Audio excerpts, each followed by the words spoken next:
Hello students, আশা করি তোমরা সবাই ভালোই আছো। বাড়িতে পড়াশোনাও নিশ্চয়ই তোমাদের চলছে এবং মেটেরিয়ালসও তোমরা পেয়ে নিয়েছো। আমাদের স্কুলের অ্যাপস যেটা, সেখানে দেওয়া হয়েছে মেটেরিয়ালস, তোমরা পেয়েছো। তো আজকে আমি তোমাদের শব্দভাণ্ডার নিয়ে কিছু একটু বোঝানোর চেষ্টা করছি। শব্দভাণ্ডার কী? তো পৃথিবীতে প্রচলিত নানা ভাষার মধ্যে আমাদের বাংলা হলো একটা অন্যতম ভাষা, এবং যে কোনো একটা ভাষা, যে কোনো ভাষার সমৃদ্ধি নির্ভর করে সে ভাষার শব্দ প্রাচুর্যের উপর বা শব্দভাণ্ডারের উপর। এবার বাংলাদেশে তো বিভিন্ন সময় বিভিন্ন বৈদেশিক শত্রুর দ্বারা বারবার আক্রান্ত হয়েছে, সেগুলো আমরা জানিও, ইতিহাসে পড়েছিও। বিভিন্ন বৈদেশিক শক্তি বারবার আমাদের দেশে আক্রমণ করেছে এবং বিভিন্ন ভাষাভাষী মানুষেরা এদেশে এসছে এবং ভাষিক আদান প্রদানটাও হয়েছে। তার কারণে বাংলা ভাষায় বিভিন্ন ভাষা থেকে গৃহীত বা বিভিন্ন ভাষা থেকে আগত শব্দে পুষ্ট, শব্দশক্তিতে পুষ্ট। এবার বাংলা শব্দ প্রধানত দুই ভাগে ভাগ করা যায়। বাংলা শব্দকে দুই ভাগে ভাগ করা হয়েছে, একটা হলো মৌলিক শব্দ আর একটা হলো আগন্তুক শব্দ। এবারে মৌলিক শব্দ মানে হলো যেটা আমাদের ভারতীয় ভাষার নিজস্ব শব্দ, যেটা হলো নিজস্ব শব্দ। আর আগন্তুক মানে হলো যেটা গৃহীত হয়েছে বা নেওয়া হয়েছে।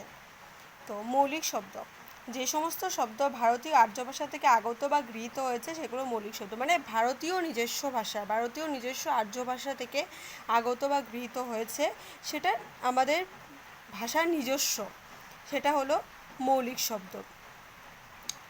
আর আগন্তুক শব্দ হলো যে সমস্ত শব্দ অস্ট্রিক, দ্রাবিড়, সেমীয় প্রভৃতি গোষ্ঠীর ভাষা থেকে অথবা ইন্দো ইউরোপীয় গোষ্ঠীর ভাষা থেকে বাংলায় গৃহীত হয়েছে, সেগুলো হলো আগন্তুক শব্দ। মানে আগন্তুক শব্দ বলতে কি বুঝি আমরা? যেগুলো ভারতীয় নানা অনার্য শ্রেণীর ভাষা, অস্ট্রিক, দ্রাবিড়, চীনীয়, সেমীয় এইসব গোষ্ঠীর ভাষা থেকে এবং ইন্দো ইউরোপীয় নানা গোষ্ঠীর ভাষা থেকে আমাদের বাংলা ভাষায় গৃহীত হয়েছে, সেটা হলো আগন্তুক শব্দ। এবার মৌলিক শব্দ, মৌলিক শব্দকে তিনটা ভাগে ভাগ করা হয়েছে। একটা হলো তৎসম, একটা তদ্ভব আর অর্ধ তৎসম শব্দ। তো প্রথমটা হলো তদ্ভব শব্দ। তদ্ভব শব্দ হলো যে সমস্ত শব্দ প্রাচীন ভারতীয় আর্য ভাষা থেকে মধ্য ভারতীয় আর্য ভাষায় পরিবর্তনের মাধ্যমে বাংলায় প্রবেশ করেছে, সেগুলো তদ্ভব শব্দ। মানে যে সমস্ত শব্দ আমাদের প্রাচীন ভারতীয় আর্য ভাষা থেকে মধ্য ভারতীয় আর্য ভাষার স্তর অতিক্রম করে পরিবর্তনের মধ্য দিয়ে বাংলা ভাষায় প্রবেশ করেছে, সেটা হলো তদ্ভব শব্দ। যেমন হস্ত থেকে পরিবর্তিত হয়ে মধ্য ভারতীয় আর্য ভাষা বা প্রাকৃতে হয়েছে হত্ত, তা থেকে পরিবর্তিত হয়ে বাংলায় হাত। তারপরে হলো কার্য থেকে সেটা মধ্য ভারতীয় আর্য ভাষা বা প্রাকৃতের মধ্যে পরিবর্তিত হয়েছে কর্য, তা থেকে হয়েছে কাজ। এইভাবে বিভিন্ন শব্দ আছে যেটা পরিবর্তনের মধ্য দিয়ে, মানে প্রাচীন ভারতীয় আর্য ভাষা থেকে সেটা মধ্য ভারতীয় আর্য ভাষায় মানে প্রাকৃতের মধ্য দিয়ে পরিবর্তিত হয়ে বাংলায় প্রবেশ করেছে, সেটা হলো তদ্ভব শব্দ। বাংলা শব্দভাণ্ডারের আদি মূলধন কিন্তু তদ্ভব। বাংলা শব্দভাণ্ডারের আদি মূলধন হচ্ছে বা মূল উৎস হচ্ছে তদ্ভব শব্দ। এবার তৎসম শব্দ, তদ্ভব শব্দের এখানে আরও এক্সাম্পল আছে, দেখতে পারো। মৃত্তিকা থেকে মট্টিকা, তা থেকে হয়েছে মাটি। তারপর হলো ইন্দ্রাগার থেকে ইন্দ্রার থেকে ইদারা, এইভাবে পরিবর্তনের মাধ্যমে শব্দগুলো এসছে। এবার হলো তৎসম শব্দ। তৎ মানে হলো তাহা বলতে এখানে সংস্কৃত বা বৈদিক ভাষাকে বোঝানো হয়েছে। আর সম মানে অনুরূপ, মানে সংস্কৃত সম বা সংস্কৃতের অনুরূপ।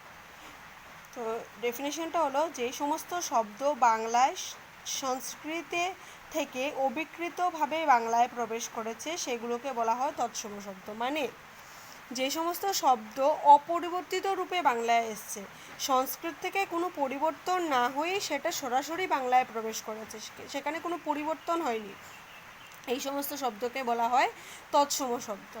মানে সংস্কৃত শব্দসমূহ কোনো পরিবর্তন স্বীকার না করে সরাসরি বাংলা শব্দভাণ্ডারে গৃহীত হয়েছে।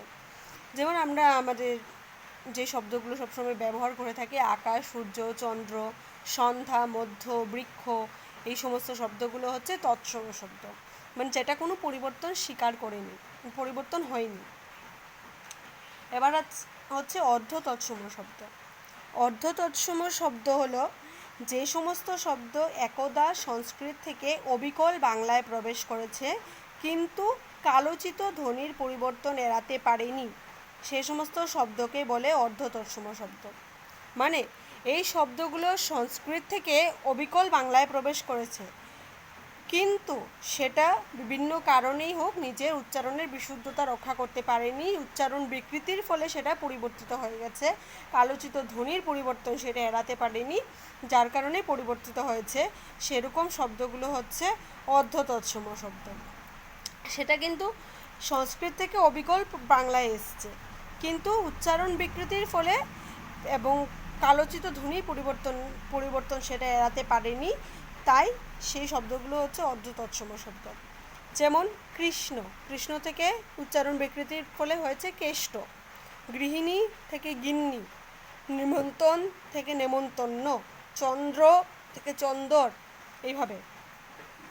তো আমরা কি দেখতে পেলাম, তদ্ভব শব্দ যেটা হলো প্রাচীন ভারতীয় আর্য ভাষা থেকে মধ্য ভারতীয় আর্য ভাষার স্তর পার করে পরিবর্তনের মধ্য দিয়ে বাংলায় এসছে, সেটা হলো তদ্ভব শব্দ। তৎসম শব্দ যেটা সংস্কৃত থেকে সরাসরি, সংস্কৃত বা বৈদিক ভাষা থেকে সরাসরি বাংলায় প্রবেশ করেছে, সেখানে কোনো পরিবর্তন হয়নি, সেটা হলো তৎসম শব্দ। আর অর্ধ তৎসম শব্দ হলো যেটা সংস্কৃত থেকে অবিকল বাংলায় এসছে কিন্তু উচ্চারণ বিকৃতির ফলে এবং কালোচিত ধ্বনির পরিবর্তন এড়াতে পারেনি, তাই কিছুটা পরিবর্তন হয়েছে, সেটা হলো অর্ধ তৎসম শব্দ। তো এই শব্দগুলো হলো আমাদের ভাষার নিজস্ব শব্দ, অর্থাৎ মৌলিক শব্দ সেগুলো। এবার আমরা আসছি আগন্তুক শব্দ।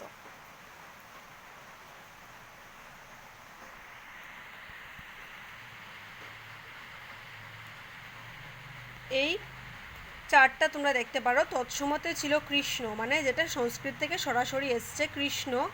অর্ধ তৎসময় কালো মানে ধ্বনির পরিবর্তন এড়াতে, ধ্বনির পরিবর্তনের ফলে সেটা হয়ে গেছে কেষ্ট, এবং তা থেকে তদ্ভবে পরিবর্তিত হয়েছে কানু। চন্দ্র থেকে অর্ধ তৎসময় হয়েছে চন্দর, তা থেকে হয়েছে চাঁদ।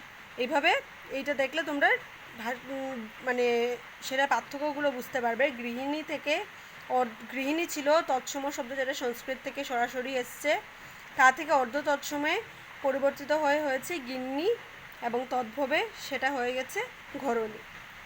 আচ্ছা, তো এবার হলো আগন্তুক শব্দ। আগন্তুক শব্দকে আমরা দুটো ভাগে ভাগ করতে পারি, একটা হচ্ছে দেশি শব্দ, একটা হচ্ছে বিদেশি শব্দ। এবার দেশি শব্দ, যে সমস্ত শব্দ বাইরের কোনো ভাষা থেকে আসেনি, এসেছে দেশের প্রাচীনতর আদিবাসীদের ভাষা, অস্ট্রিক, দ্রাবিড় ইত্যাদি বিভিন্ন ভাষাবংশ থেকে, তাদের দেশি শব্দ বলে। মানে যে সমস্ত শব্দগুলো বাংলায় সংস্কৃত অথবা কোনো বিদেশি ভাষার উৎস থেকে আসেনি, সেটা এসছে ভারতীয় প্রাচীনতর আদিবাসীদের ভাষা, অর্থাৎ অনার্য শ্রেণীর ভাষাবংশ, যেমন অস্ট্রিক, দ্রাবিড়, সেমীয়, এই সমস্ত ভাষাগোষ্ঠীর ভাষা থেকে। সেই শব্দগুলোকে বলা হয় দেশি শব্দ। সেটা ভারতীয় কোনো নিজস্ব ভাষা থেকে আসেনি। যেটা আমরা মৌলিক শব্দের মধ্যে পেলাম, প্রত্যেকটা তদ্ভব, তৎসম, অর্ধতৎসম, সেগুলো ভারতীয় নিজস্ব ভাষাবংশ থেকে এসছে সংস্কৃত। তো পরিবর্তনের মাধ্যমেই হোক বা অপরিবর্তিত রূপেই হোক, সেগুলো এসছে। কিন্তু দেশি শব্দগুলো হলে ভারতীয় কোনো ভাষাবংশ থেকে না, সেগুলো ভারতীয় অনার্য শ্রেণীর ভাষা থেকে, আদিবাসী শ্রেণীর বা অনার্য শ্রেণীর ভাষা, যেগুলো অস্ট্রিক, দ্রাবিড়, সেমীয়, এই সমস্ত ভাষাবংশ থেকে এসছে বাংলা ভাষায়, সেইগুলোকে বলা হয় দেশি শব্দ। দেশি শব্দের মধ্যে ডাব, ডিঙ্গি, ঢোল, ঢাল, ডাঙ্গা, ঝোল, ঝিঙ্গা, এই সমস্ত শব্দগুলো হচ্ছে দেশি শব্দের উদাহরণ। দেশি শব্দ এগুলো প্রত্যেকটা প্রাচীনতর অনার্য জাতির ভাষা থেকে ভারতে প্রবেশ করেছে। এবার আরেকটা হলো কি বিদেশি শব্দ। বিদেশি শব্দ বাংলা ভাষা অপর যে সকল ভাষার কম বেশি ঘনিষ্ঠ সংস্পর্শে এসেছিল সেগুলোকে বিদেশি শব্দ বলে। মানে যেটা আমি আগেও বলেছি, আমাদের কি দেশে বারবার নানা বিদেশি শক্তির আক্রমণ হয়েছে, বারবার বিদেশিদের ঘনিষ্ঠ সংস্পর্শে এসেছে, যার ফলে আমাদের বাংলা ভাষায় নানা বিদেশি শব্দের প্রাচুর্য অনেক বেশি। তো যে শব্দগুলো কোনো অনার্য শ্রেণীর ভাষা বা ভারতীয় নিজস্ব কোনো আর্য ভাষা বংশ থেকে নয়, সেগুলো হচ্ছে সম্পূর্ণ বিদেশি কোনো ভাষা থেকে এসে বাংলা ভাষায় প্রবেশ করেছে, সেইগুলো হচ্ছে বিদেশি শব্দ। তার মধ্যে প্রধান হচ্ছে ফার্সি, পর্তুগিজ, ইংরেজি, এই সমস্ত। তো আমাদের বাংলা ভাষায় এরকম প্রচুর শব্দ আছে, ইংরেজি শব্দ আছে, যেগুলো আমরা সব সময় ব্যবহার করছি, আমাদের দৈনন্দিন জীবনে আমরা বারবার ব্যবহার করে চলছি। বিভিন্ন ফার্সি শব্দ, পর্তুগিজ শব্দ, আরবি শব্দ আছে, যেগুলো ফার্সি, তুর্কি, ফার্সি মারফত তুর্কি, আরবি এরকম নানা শব্দ বাংলা ভাষায় প্রবেশ করেছে।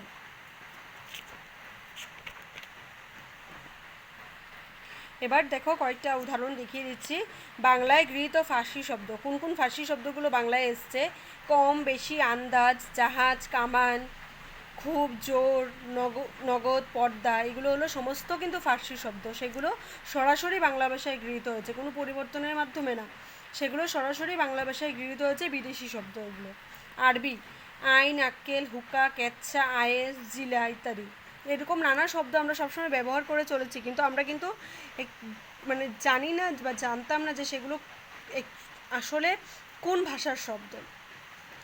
তুর্কি উজবুক, উর্দু, কাচি, চাকু, বিবি ইত্যাদি। পর্তুগিজ শব্দ, পর্তুগিজের মধ্যে হচ্ছে আলপিন, আনারস, কেরানি, বোমা, গুদাম, কামিজ, আলমারি, এই সমস্ত শব্দ আমরা সবসময় ব্যবহার করে চলেছি, কিন্তু সেগুলো আসলে হলো এই সব ভাষার শব্দ। ওলন্দাজ শব্দ হরতন, রুইতন, ইস্কাবন, তুরুপ ইত্যাদি। ফার্সি শব্দ হচ্ছে কি ফরাসি শব্দ কার্তুজ, কুপন, তারপরে রেস্তোরাঁ, বিস্কুট, এগুলো এই সমস্ত নানা শব্দ। এবার আসি আমরা ইংরেজি তো আমরা সবাই জানি, সেটা বেশি চলছে আমাদের। Train, shirt, coat, chair, table, photo, phone, college, school, এই সমস্ত শব্দ কিন্তু ইংরেজি শব্দ, সেগুলো সরাসরি বাংলায় গৃহীত হয়েছে এবং আমরা সেগুলো ব্যবহার করে চলছি। কিছু কিছু ইংরেজি শব্দ উচ্চারণ পরিবর্তিত হয়েছে বাংলায় প্রবেশ করে, যেমন ল্যাম্প, সেটা হয়ে গেছে বাংলায় লম্প। তারপরে হলো লর্ড, সেটা বাংলায় প্রবেশ করে হয়েছে লাট। গ্লাস থেকে সেটা হয়ে গেছে বাংলায় গ্যালাস। হসপিটাল, সেটা বাংলায় হয়ে গেছে হাসপাতাল। আবার কিছু কিছু শব্দ অনুবাদের মাধ্যমে, কিছু কিছু ইংরেজি শব্দ অনুবাদের মাধ্যমে বাংলায় প্রবেশ করেছে, সেগুলো হলো ইউনিভার্সিটি, বিশ্ববিদ্যালয়। লাইট হাউস অনুবাদের মাধ্যমে হয়েছে বাতিঘর। তারপর হলো গোল্ডেন অপরচুনিটি, সেটা অনুবাদের মাধ্যমে হয়েছে সুবর্ণ সুযোগ। সিগনেচার, সেটা হয়ে গেছে স্বাক্ষর। এইভাবে আরও কিছু শব্দ আছে যেগুলো বাংলায় গৃহীত হয়েছে। চীনা শব্দ চা, চিনি, লুচি, আমরা সবসময় এই শব্দগুলো ব্যবহার করছি, এগুলো আসলে হলো চীনা শব্দ। জাপানি শব্দ রিক্সা, হারিকিরি। রুশ শব্দ সোভিয়েত, বলশেভিক, এরকম নানা ভাষার শব্দ বাংলা ভাষায় প্রবেশ করে বাংলা শব্দভাণ্ডারকে উন্নত করেছেন। আরেকটা হলো গিয়ে মিশ্র শব্দ। মিশ্র শব্দ হচ্ছে বিভিন্ন ভাষায় বিভিন্ন শব্দ প্রত্যয় একত্র মিশ্রিত হয়ে বাংলা ভাষায় যে শব্দরাজির সৃষ্টি হয়েছে তা মিশ্র বা সংকর শব্দ। মিশ্র মানে বুঝতে পারছি মিক্স আপ, মানে একসঙ্গে বিভিন্ন ভাষার শব্দ একসঙ্গে মিলিত হয়ে কিছু কয়েকটা শব্দ হয়েছে, যেমন হেড পণ্ডিত, ফুলবাবু, রাজা উজির, হাট বাজার, বেটাইম, পুলিশ সাহেব, এই সমস্ত শব্দ। তো আশা করি তোমরা বুঝতে পেরেছ বাংলা শব্দভাণ্ডার কি। এইভাবে বাংলা ভাষার নিজস্ব ভাষা থেকেই হোক বা বিদেশি নানা ভাষা থেকেই হোক, বাংলায় নতুন নতুন শব্দ পরিবর্তনের মাধ্যমেই হোক বা অপরিবর্তিত রূপেই হোক প্রবেশ করে বাংলা শব্দভাণ্ডার সমৃদ্ধ হয়েছে। তো ঠিক আছে, আশা করি তোমরা সেটা বুঝতে পেরেছ এবং পড়াশোনাটাও তোমরা আশা করি বাড়িতে সবাই মন দিয়ে করছো। ঠিক আছে, থ্যাংক ইউ।